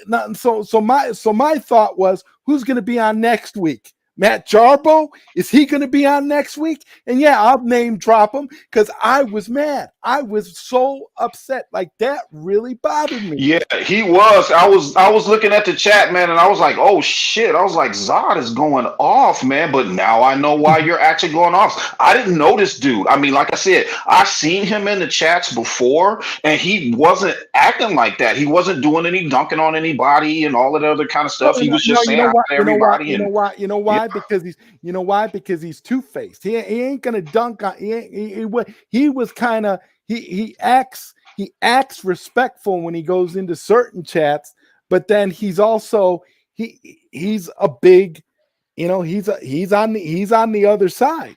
And I don't know if Sil knew that. I don't know if Sil maybe Sil didn't know that, but I'm just like, my God, I've never. But see, you know what? Yeah, but you know what? He revealed himself that day when he came on, and when I was on there with Sil. But he revealed himself that day. But he said something very, very important, and it explains why we're having this conversation. Actually, did you hear him say something about? He said something to the effect of something about how he's too dumb for those type of movies. He said when he was talking about Man of Steel, and then he said something about like how I was too dumb for those type of movies.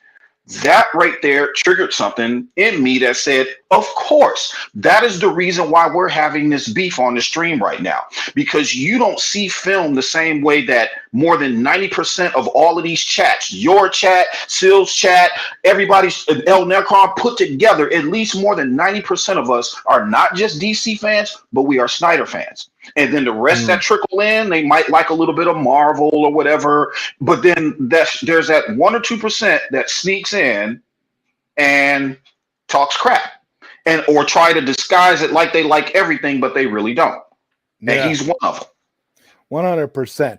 And thank you, Oh So Fresh, for the $5 super chat. Oh So Fresh says, I don't know about you, but if a director making a Superman film after insinuating that Superman had a poop fetish, the film is bound for failure. 100%. Oh my God. And I what he said about the poop fetish thing, like what I mean, guys, come on. And actually, if you look at that picture, I said it before, I think it looks like Superman looks like he just got done taking a dump. And now he's getting ready to. I would actually like to see it photoshopped where somebody like puts a toilet underneath, and he's adjusting his. I think they got one. There's one. I was literally responding to one on Twitter not too long ago, and it was funny, but I reposted it, and it's him sitting on the toilet with his pants down. I mean, that's what James Gunn's going for, because that's what James Gunn's sensibility is. Oh my God! Thank you again. Oh So Fresh. I appreciate it. I appreciate you, bro. I'm gonna give you something here. Hold on. I'm gonna give you something for that super chat. I do have this, and I always like to play this in your honor because I feel like. Oh, I know what it is. I know what it is. I know. To you. So like, as long as I can find it, I'm gonna play it. Let me see. I think it's right here. If someone. I had this heart-to-heart talk with James Gunn about my cut of Suicide Squad. There is a fan out there on Twitter X who calls himself Osa Fresh. I owe him a massive apology. I mean, I was a complete dickhead, consumed with my James Gunn ass kissing at the time. So Osa Fresh, I'm truly sorry. I was wrong. I've been wrong a lot over the years. James Gunn is a worthless douchebag, and I should have listened to the Snyder Army. I think it's time for me to go back to making indie movies and stay the fuck out of Hollywood. All right, so thank you. By the way, I changed to something more appropriate now since we're talking about Superman. Oh yeah, you said you were going to do that when I did it, when I played an AI clip. Okay, so there you go. Yeah, no, I am so thankful for you guys. You guys are so awesome, and I hope that Lethal Weapon thing becomes. Yeah, dude, that sounds like fun, man. We are definitely going to have to collab on that, because that is. I mean, it's, you know what? I never would have saw myself here in 2021. You know what I mean? It's just like when Zack Snyder's Justice League came out, I was just like, all right. I gotta find people online that saw this movie the way I saw it. You know what I mean? I was just blown away. And people keep, it was 4 hours long. I didn't even feel that 4 hours watching that movie. It was that engrossing. So I never would imagine would have imagined that I'd have been right here, right now, in this spot, talking to you guys and collabing with like-minded people who are geeks who love comics and all of that stuff. I just, it was something that I always did by myself, and not a lot, but it has been an absolute pleasure these last few years getting to know you guys. And hey, man, here's to many more. I mean, Yep. and I could just see you two as a collaborative YouTube duo. It could totally work because you guys both have like hard hitting takes, and you guys have different ways of conveying yourself, and I just think it would be awesome. I do too. Absolutely. I'm so hyped up with the idea, and I got another $5 super chat here from Curly Ray. Thank you, sir. Curly. He says, Charles Austin, you are speaking facts. People like that only watch Marvel, or I should say, only mainstream. Hey, Curly. Mainstream. Curly's speaking facts. So let's. I mean, what I was telling earlier to Zod, Charles, is that Zach was building a mythos, a Lord of the Rings type saga that would have blown the MCU out of the water like 5 times over. I commented like on that on Twitter. The symbolism, like on the Supermans, on the S, the Kryptonian, little details like that, makes you, because when you see a Lord of the Rings movie, how many people know how to speak the Elven language, or put they do the rings, put in their own little touch with the Elven tongue. So that type of mythology, that's Zack Snyder. He loves mythology, and he said it. And if it doesn't exist, I will create it from scratch. And look at Rebel Moon right now. Exactly. He is an artist first, guys. Just so happens he knows how to direct. He is an artist. He is a visual artist. That is what he does. That is ingrained in him. That's all he knows. He takes that and applies that to film. That's what he does, and that's why I love that man so much, is because he takes his imagination. Oh, I can just draw a little painting, and suddenly I got an idea for a film or a movie I want to do, and boom, everything. He's got it on screen, ready to go. That's who he is. Okay, he's not just some movie director. He's not. He is way more than that, and that's what people don't understand. And that's what I was trying to get Southbound to understand. He called people like us snobs, and I don't understand the these movies are too deep and this, that, and the third. Okay, so they're too deep for you to understand. That doesn't mean you have to criticize them. It doesn't mean you have to trash it or downplay it or talk about us because we like film that gives us emotion and gives us depth and things that we can look at ourselves about. You know what I mean? Movies where you walk out of that theater and you're like, wow, I have to talk about this with somebody. It was that deep. What? Now that you're here in the panel, Charles, I want your take on this. Christopher Nolan's Inception. I love Inception. To me, it's one of my favorites for Christopher Nolan. Can I stop you right there? Sure. That's my favorite movie of his whole collection. There you go. Okay. I saw Inception 6 times in the theater. Oh shit. Okay. Then you're gonna understand my point here. So we have Christopher Nolan doing Inception, about dreams and go dream within a dream, blah blah blah, all that stuff. Okay. If any of you haven't seen it, go watch it. You'll love it. And the following year we get Sucker Punch. Now, full disclosure, I have not seen Sucker Punch, the film, completely. I've seen parts.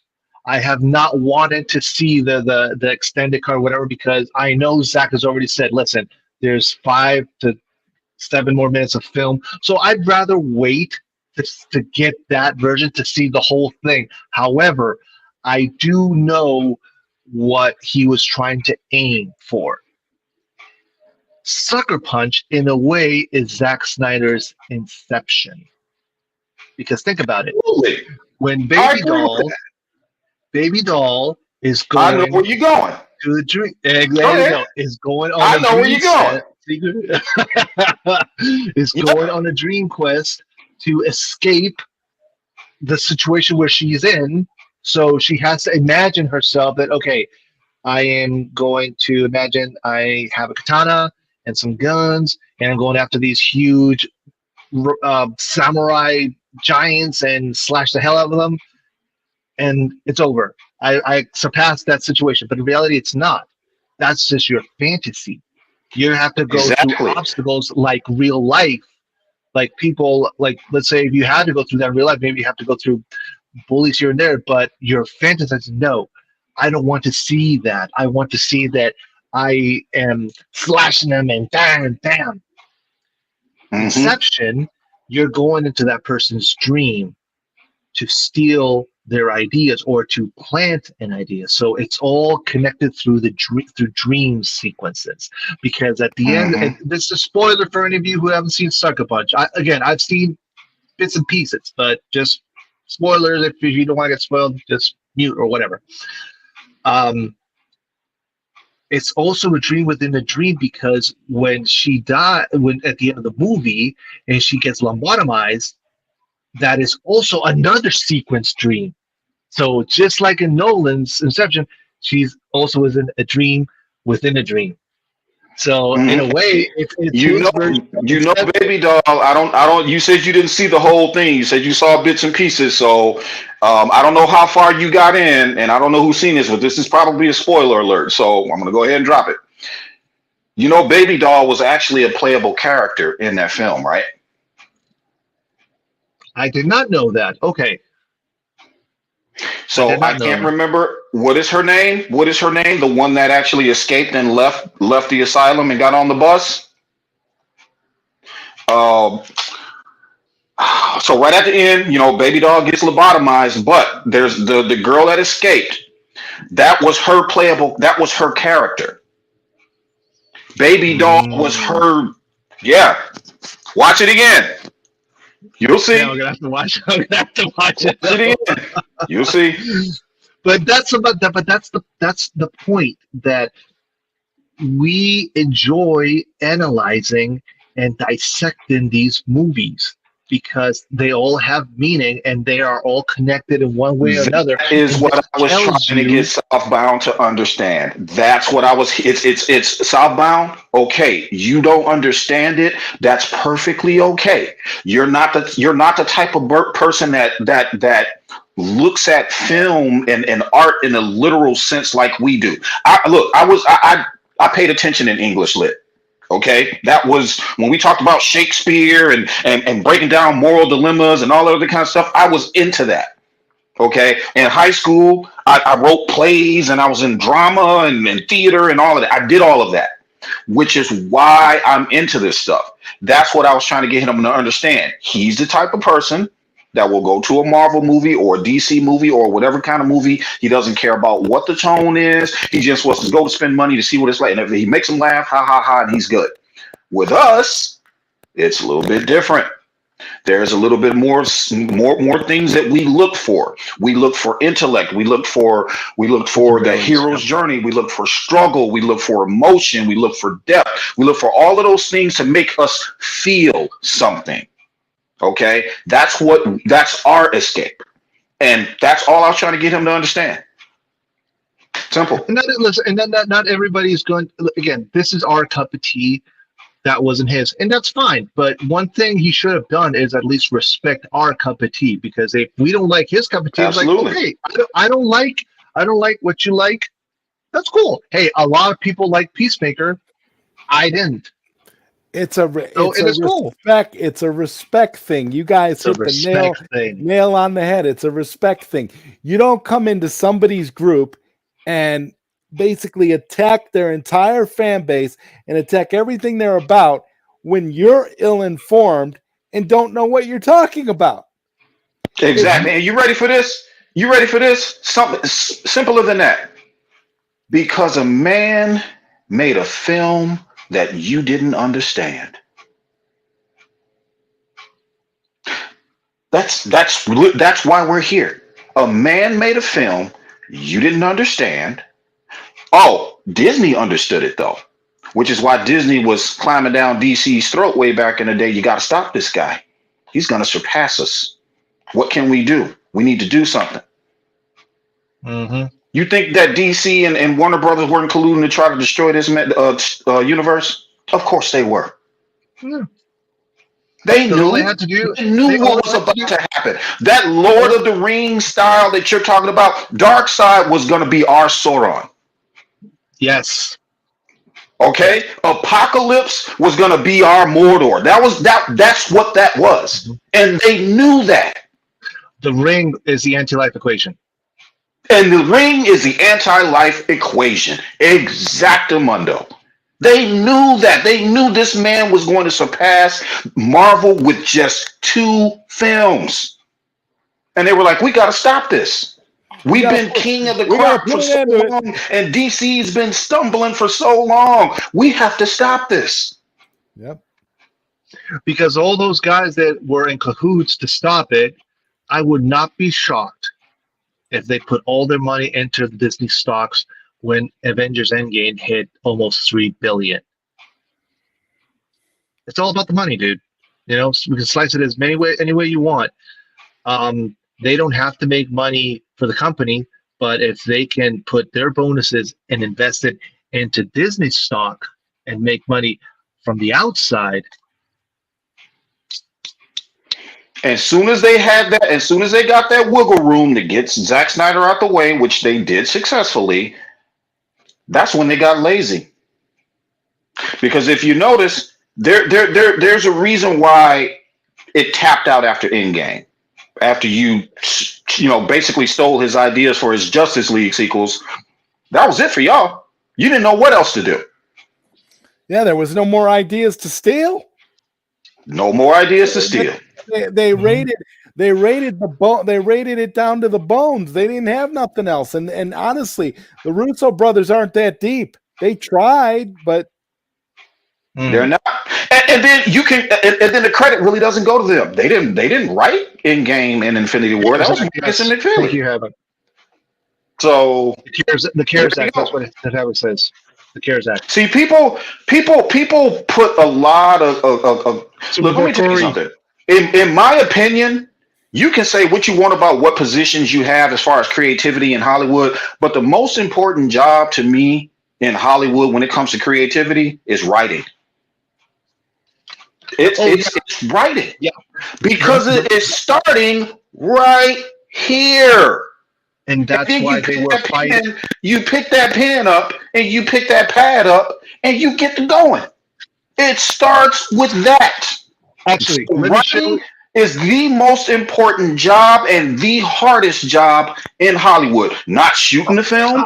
Yeah, traveling may be hard on your body, but writing is hard on your mind. That is the hardest job. Let me share something here with you guys since you mentioned writing. I'm not a writer, but as you guys know, I am animation aficionado type trying to be. I wrote down everything that I wanted to do, the stories that I wanted to do, write it down here, put it somewhere there, put a pin on it, and when I'm ready, boom, execute it. When you have an idea, put it always on a piece of paper because that way it never goes. Speaking of writing, I want to cut you off, but speaking of writing, I'll bring it up next week, Zod, when I see you when I come on the stream next week. But I am writing an original superhero story right now. So I'm gonna drop some stuff here, in the coming weeks. But yeah, I just wanted to let you guys know that there's gonna be something coming down the pipeline with that. Sounds good. Yeah. So this is basically right now. This is giving people an idea of what Lethal Weapon would be. Lethal Weapon, baby. You guys. I actually so I'll give a little background story on me. So I did go to film school. I dropped out, but I wanted to make movies. So yes, I'm into dissecting movies here and there. the aesthetic of it, the aura of the picture, the image here, there, you know. So I might not be like eloquent conversation like Zack Snyder or Christopher Nolan type, but I get what they're trying to convey, and I can at least have a conversation, you know. And yeah, dude, like I was telling Zod earlier, these studios, they don't want to do this no more. They just want an AI to do the job for them. So they are Well, yeah. they are creatively bankrupt. And I'm a fan. I'm not a writer. I'm not a filmmaker. But I got an idea for a movie for my own animation. So put it on a piece of paper. And when it's ready, boom. Okay, I got it right there. You know what? You Let me know, tell you something, amateur type. Costello. Yeah. Do you know what WB was good at before they got into the superhero game? Storytelling. The filmmakers. Original stuff. Somebody would write a script. It would be a suspense thriller or some sort of dark science fiction, whatever the heck, and they would drop it.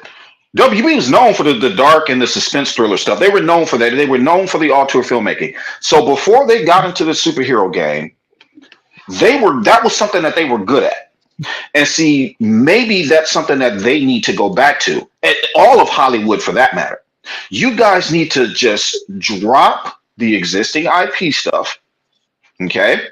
And you need to start using your brains again. That's what needs to happen. The holy grail is original IP. Is original stuff. Right. Yeah. DC it was always that way. I like that, some havoc. Yeah, dude. It's that's why they fought. That's why they fought so hard with the strikes, because they wanted the AI to do the work, and the creative said, "Fuck you, no." And because of technology, it's like, and that's what I hate about. And I don't mean just social media. I mean the advent of the internet and everything else. It took the will, it took the balls, okay, from people.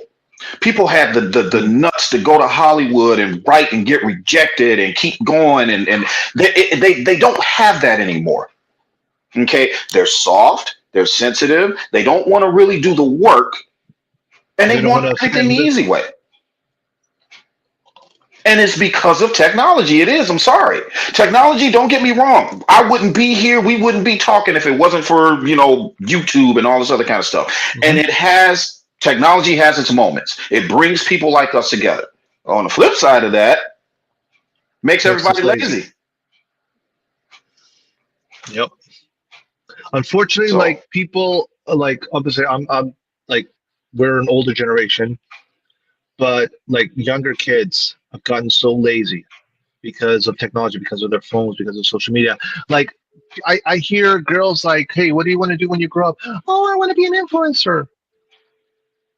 What? Good. It's easy work. TikTok and make money.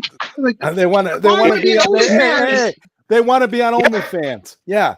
Yes. It takes nothing to point a camera, get in front of it, do a little dance, shake some stuff, and boom, people throwing money at you. Lazy. You don't want to put in the work and know what it means to actually work and have it actually mean something, and to say, I earned that. Real, earned, and honest work. They don't know what that means anymore. I feel bad for a younger generation, because that's why we are, as a society, where we are right now. I'm a handyman, and dude, I've people don't even know how to use a freaking hammer. Like simple stuff, like a nail. Just put a nail here, boom, easy. No, I don't know how to do it. Are you fucking kidding? Then use YouTube. Virtual DIY. Virtual strippers. Yeah. It's crazy. It's just technology can be an asset, but it also can be your greatest enemy. And when it comes to the AI part, because I know, Zod, you've had this conversation, I think, with Bat Dan in previous streams, that AI is definitely getting close to Skynet level. If it's not there already. Yeah. I've Yeah. never been Yeah. against AI as a tool, but it does need to get controlled because anybody can, like David A was just here a few minutes ago. How do we know if it was him? Was it him? We don't know.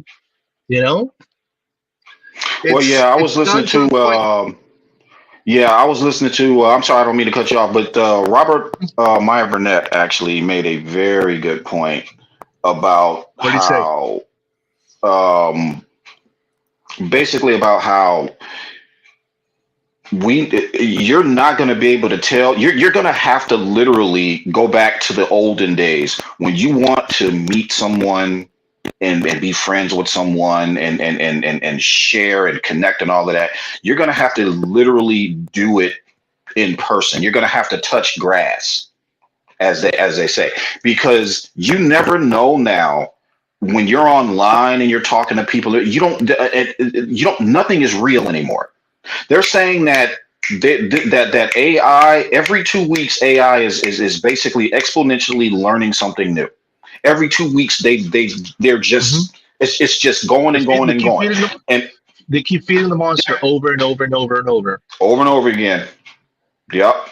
To the point where nothing is going to be recognized as real anymore. People aren't going to want to go outside. They're going to have their virtual things on their faces 24 hours a day. I think I heard that there was this app that they can create you like an AI girlfriend, and you can talk to her and do shit here and there. Dude. There's more than one. There's an entire market. More than one. And not only that, Costello, it's getting to the point, and they're about to go to market on these Android male and female robots that will literally replace, human companionship, human partnership. So it's pretty much a mechanical sex doll, basically. No. But it gets But it gets deeper than that. It gets deeper. It does. Because you don't need a wife, you don't need a girlfriend, you don't need a friend. You have your companion here with you. And if you're a heterosexual man, you're looking at her. She's super hot. She's super attractive. A real woman won't be able to compete with it. It's that's where we're going. That's where we're headed to. And you know what the reference I'm about to make, Charles. Blade Runner. We're headed towards Blade Runner. Yes, I was thinking about that as well. And the Armas. Yeah. I was thinking of that. So if you look at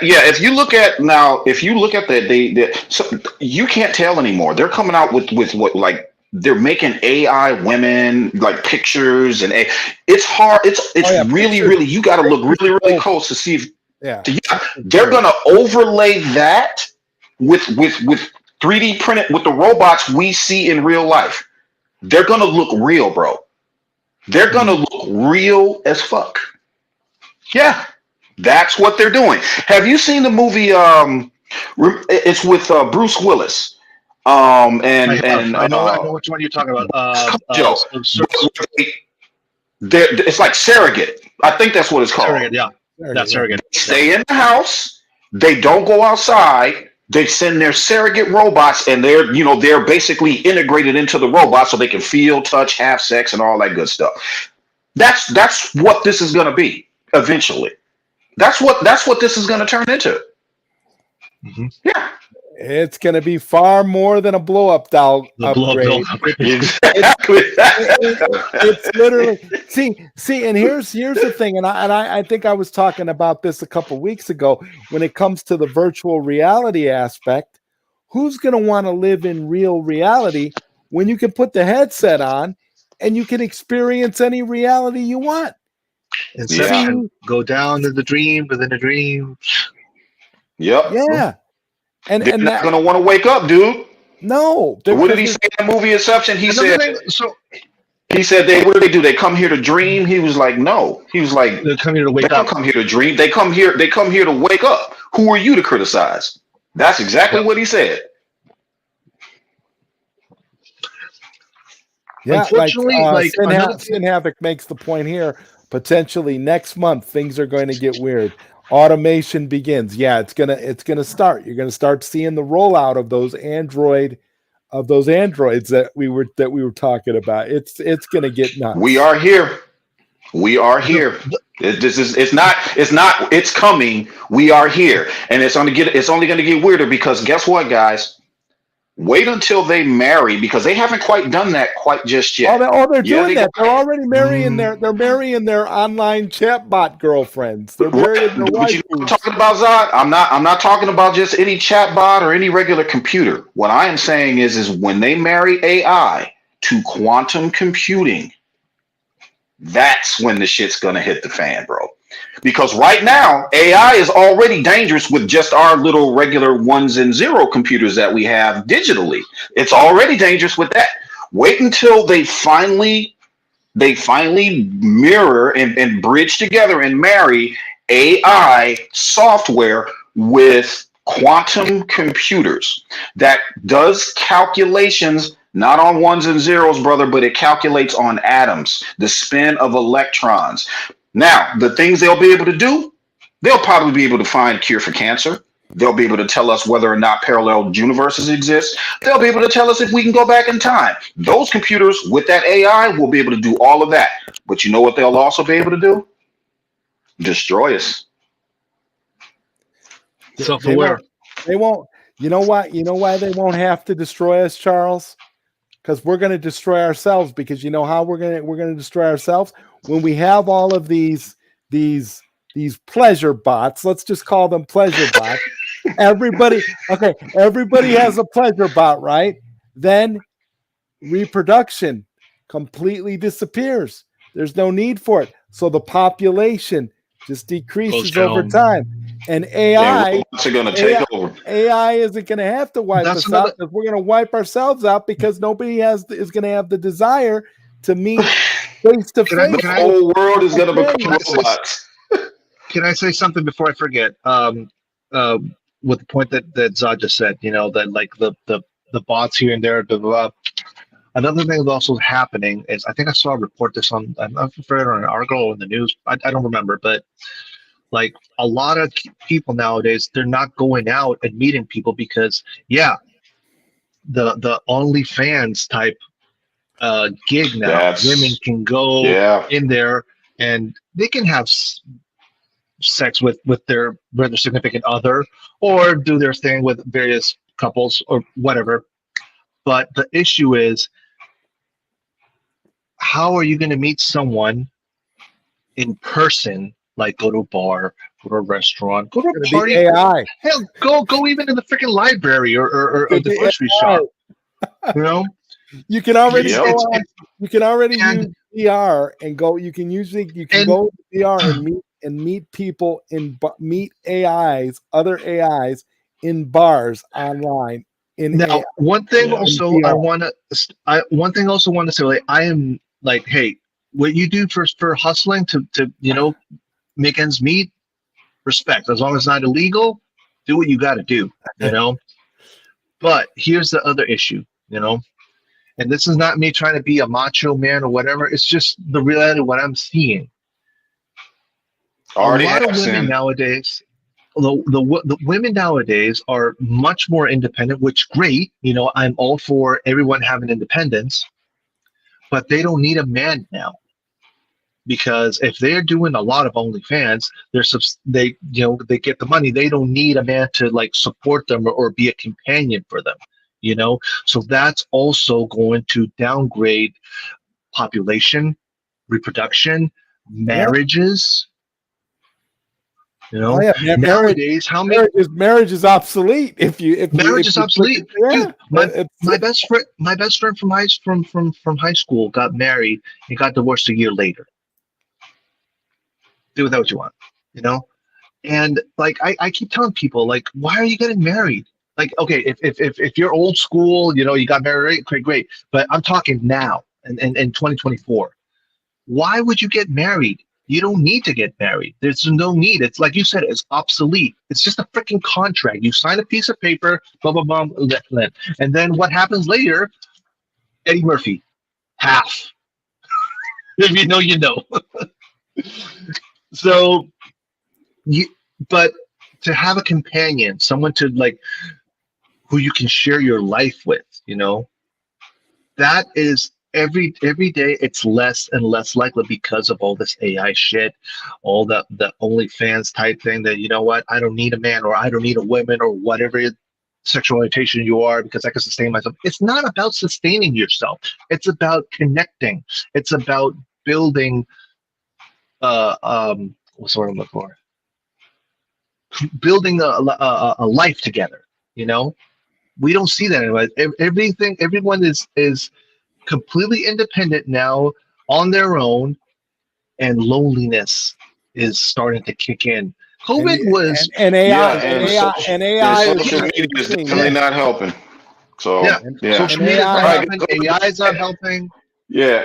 I'm gonna go ahead and call it, guys. It's getting late over here on my side, so I'm gonna go to bed. But gentlemen, it was nice talking to you again. Zod, thank you so much for having on. Costello, hit me We'll up, talk. bro. We'll talk That's a for great sure. idea. And Sin Havoc, he had the perfect name. He perfected it. Pull it up again, Sin Havoc. What was One that more time, name? It was please. like it was like DC. He said DC Lethal Weapon Lethal podcast. Weapons featuring yeah, it was great. Like featuring Charles and yeah. Pull it up again, Sin Havoc, or send it to me. But yeah, he had the perfect name. All right. And I will see you next week, Charles. All right, buddy. I'll see you guys later. There it is. There it Yeah, is. Lethal Weapon. All right, hold on. Let me take a snapshot of that before I forget. yeah. Hold on. That's the perfect name right there. I like Hey, that. all right, cool. We'll talk. I promise. We'll connect. All right, gentlemen. You guys have a good night. Be safe. All right, Right, man. man. Yeah. So there you go, man. Another backdoor pilot episode of Late Night Q&A that has created something that is going to be awesome. And Sin Havoc says Variant. you're You welcome. you created a variant branch, like from Yeah. See, this is the what it's family. all about, man. It's about bringing people together and continuing to grow our thing, and that's what it's all about, man. This is so it's so fantastic, and it seems like everybody's dipping out to go to bed. So I guess I got to ask you, man, what do you got coming up? Um, for right now, like I said, I've got family around, so I have not had time because I've already have the storyboard ready for the next animation. Um, I had the weekend off because so okay, so just a recap, my parents are visiting from Chile. My nephew just came back from college, but they live in Maryland, but he was going to upstate New York. So they came over here, so my parents can see my nephew. My sister came over, so I've had all family here. Right the weekend they drove back to Maryland, I was by myself, and I was like, finally, okay, no one's in the house now. I can focus on the next show, on the next animation. And the freaking computer kept crashing on me. It's not easy to do animations because unfortunately I don't have like a strong computer. Eventually I will, but but at least I already started working on the animation. So my goal is to entertain everybody and help spread the word and keep Snyderverse alive. A lot of you guys are doing AI images. A lot of you are doing like podcasts and streams. I want to be able to do it through my animations, because we all have something to contribute to this community. I don't care what it is. If you're good at something, hell, if you're even good at like for instance, Abu Nas, he was good at creating like raps and beats here and there. Oh shit, I forgot. You're talking about Vega now? Vega, yeah, Vega also, creating their own thing. That's what it's all about. Bring your stuff in here. It doesn't matter what it is. If it's art, if it's original, if it's your thing, we want it. It's more than welcome. So, yeah, that's where I'm at. I'm definitely gonna hook up with Charles and have a chat and see how can we break this? How can we do this? How we can do this weekly or bi-weekly or once a month, or we can do once every 2 weeks. We do it ourselves, and then maybe on the second time we bring a featured guest, like maybe we'll bring ZodWriter, or we'll bring Sky or Still or whoever, just to like, dude, dude, I fucking love that idea. It'll work. It'll work. It'll work. You guys got it. I mean, that's what I was doing. I was sitting there listening to the two of you guys just bounce off of each other, and that's what it's all about. Once you do that, and you have the ability to do that with each other, to bounce off of each other like that, the show takes care of itself. So you guys, that's going to be great. I'm going to be looking forward to that with great interest. I can't wait to see where that goes. That was totally awesome. Wow. So yeah, and so next week on Late Night Q&A, I'll have Charles on here, and maybe we'll bring, if you're around, we can bring you in here again and give people another preview of what's to come with the DC Lethal Weapons, because you guys, that's going to be great. Sin Havoc. It's like a balance between him and me, because the age gap. Because I think I'm 41. I think he's 10 years older than me. So there's like, that's the perfect like Riggs Murtaugh. I'm too old for this shit, and he's the old one, and I'm like the crazy nut guy. DC Lethal Weapon podcast. I love it. I fucking love it. Well, once again, shout out to Sin Havoc for contributing the awesome title, and like Bat Dan is so fond of saying, late night Q&A creates backdoor pilots, and that's what the point is. That's what the whole idea is, to bring other stuff over and to make it possible, because man, I think you guys could have a bang up YouTube channel, man. I think it could work. No, I do. I agree with you 100%. Everybody seems to be enjoying it, and I'm glad. And so man, lastly, I just want to thank you for being here tonight, man. I've loved having you on. Mm-hmm. It was a pleasure. I'm so glad that you and we were finally able to sit down and talk a little bit about all this crazy stuff. And I'll be looking forward to more of your animations and things in the future. And you'll be welcome back here anytime, of course, my friend. Appreciate it, Zod. Thank you for the invite. And again, like I said, I really meant what I said. I mean, I think you are a very important element in this community, and you keep us all on our toes, and you bring everybody in here, just casually have a conversation, like if we were in the bar having a drink, just catching up. So that's what it's all about. That's the way to be, man. That's just the way to do it. And I'm trying to get us to 214, man. We're almost at 214. We got one more minute to go. We'll be at 214. We'll end the stream at 214, guys. 214. So you guys Question: Did you already see X-Men episode 9? I did. You did, dude. I called it. I fucking called it. I called it. I knew Rogue was going to go rogue. You knew Rogue was going to go rogue. And you know what? I knew that Wolverine was gonna take the knives. Dude, I was not expecting that, dude. I was like, holy shit, dude, this show is, dude, I cried. Like the last, not this one, but the previous one, when Professor X showed up, I couldn't hold it. I got finally someone gave us a show that is important to us because it's part of our childhood. You don't fuck with that.